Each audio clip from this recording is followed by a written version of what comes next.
Good morning বন্ধুরা, সবাই কেমন আছো? আশা করছি সবাই অনেক ভালো আছো, সুস্থ আছো। সকাল সকাল ভিডিওটা শুরু করছি তোমাদের সঙ্গে। তো দেখো, সাদা জবা প্রতিদিনই দু একটা করে কিন্তু ফুটছে, বেশ ভালো লাগছে। আর এদিকে কি যেন ফুলটা, এটার নামটা আমি ভুলে গেছি।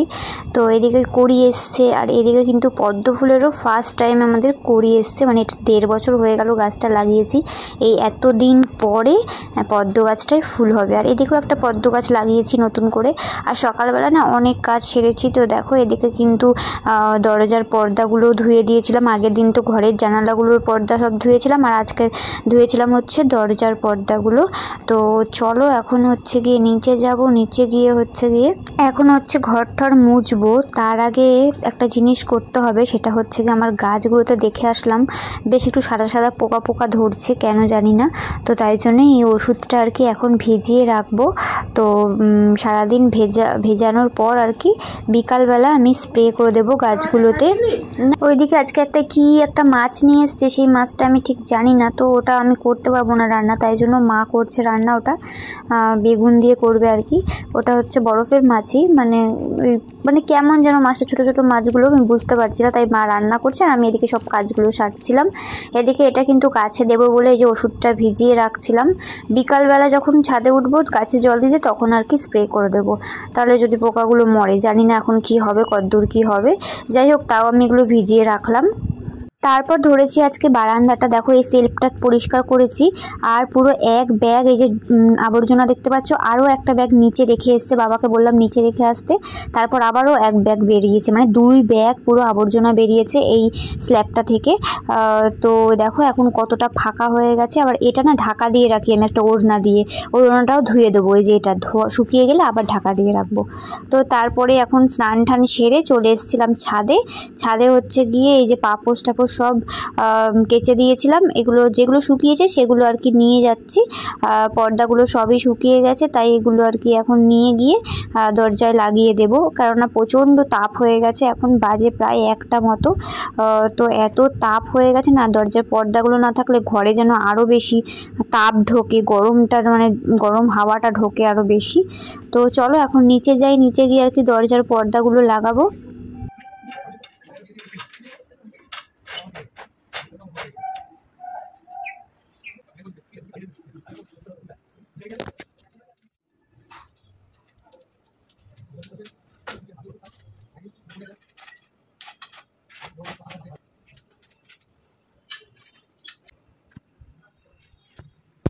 তো এই যে আজকে আমার কিন্তু পর্দা লাগানো কমপ্লিট। আর সারাদিন আমার এই কাচা ধোয়া, বাইরে বারান্দাটা পরিষ্কার করা, এই করতে করতে আজকে দিনটা কেটে গেছে।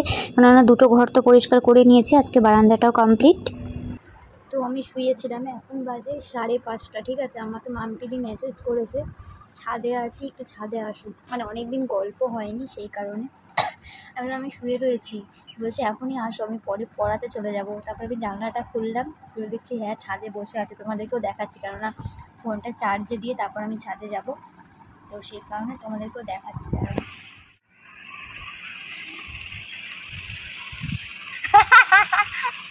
তুমি ছাদের দিকে তাকিয়ে বসে রয়েছে যে কখন উঠবো,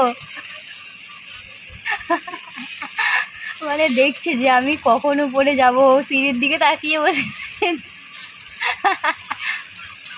হ্যাঁ, তো মাম্পিদির সঙ্গে অনেকদিন দেখা হয়নি, তাই আর কি বলছিল যে আসো ছাদে একটু কথাবার্তা বলবো। অনেকদিন দেখা হয়নি, কারণ ও স্কুলে আর কি চাকরিটা পাওয়ার পর থেকে স্কুলে চলে যায় তো সকাল সকাল, তো আস্তে আস্তে ওর সঙ্গে আর অনেক দিনই দেখা হয়নি। তো দেখো, এখন আমার বিকালবেলা ঘুম থেকে উঠে একটু খিদে পেয়ে গেছিলো, আর তোমাদের দাদা ভাইয়ের বার্থডে কেকটা আর কি ফ্রিজে ছিল, তাই ভাবলাম একটু খাই।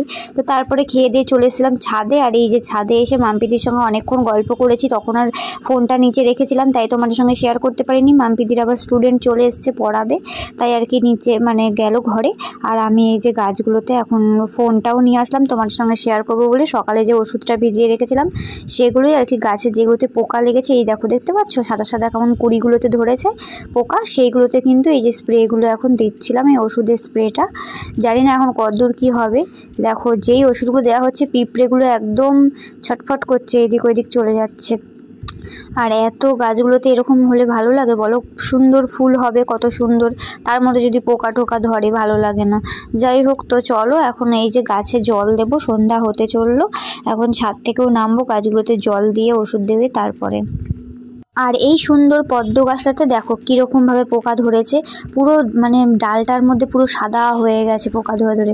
আর আমি যে এটা দিচ্ছি পুরো ছিটে ছিটে পড়ছে। তারপর নিচে চলে এসেছি, সন্ধ্যা দিয়ে অনেকটা রাত হয়ে, মানে রাত বলতে অনেকটা ইয়ে হয়ে গেছে। এখন খাবো ওই যে একটু সন্দেশ আর একটু পায়েস ছিল, তো ওই পায়েসটাই খাবো আর সন্দেশ খাবো। তো খেয়ে দিয়ে নিই, তারপরে আবার একটুখানি ফোন ঘাঁটবো। এখন আর আমার কোনো কাজ নেই, রাত 9টা বাজবে যখন তখন আমি রান্না বসাবো, কিন্তু তার আগে আমার আর কোনো কাজ নেই। এখন শুয়ে শুয়ে ফোনই ঘাঁটবো, একটু ফেসবুক ইনস্টাগ্রাম এগুলো দেখবো। তারপর হঠাৎ করেই সন্ধ্যার পর থেকে এত গা হাত পা যন্ত্রণা, তারপরে তো গাটা দেখছি গরম হয়ে যাচ্ছে। তো তারপরে আমার বর এসে এই যে বলছে প্রচণ্ড তাপ তোমার গায়ে। তো তারপর তো এই যে এখন থার্মোমিটার দিয়ে মাপা হচ্ছিল। তো এখন যখন মেপেছিলাম তখন ছিল 100, কিন্তু রাত্রিবেলা আরও বেড়েছিল। তো ওই জন্য আর কি রাত্রিবেলা ওষুধ টষুধ খেয়েছিলাম। আর প্রচণ্ড শরীরটা খারাপ লাগছিল, তোমাদেরকে কি বলবো। আর তাই জন্য আর কাশিও হচ্ছিলো। মা বলছিল যে চা খাবি নাকি, বললাম না, চা খেলে আর ভাত খেতে পারবো না। তো যাই হোক, তো ওই তারপরে আর কোনো ভিডিও শ্যুট করতে পারিনি, কেননা আমি যে ওষুধ খাবো, ভাতটা তোমাদের দাদাভাই বলছিল ভাত খেয়ে তারপর ওষুধ খেতে, আমি যে ভাত খেতে উঠবো সেই জোরটা আমি পাচ্ছিলাম না, এতটা কষ্ট হচ্ছিল কালকে, কি বলবো তোমাদেরকে। তো যাই হোক, চলো আজকে ভিডিওটা আমি এখানেই শেষ করছি, আবার দেখা হবে নেক্সট ভিডিওতে।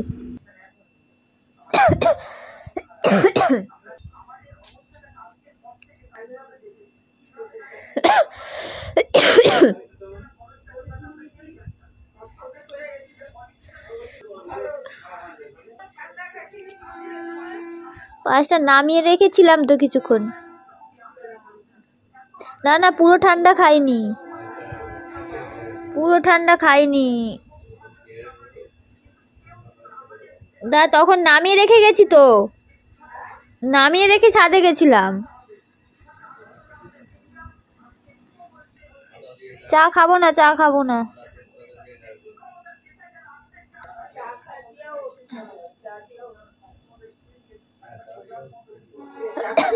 হ্যাঁ, চা খাবো না, চা খাবো না।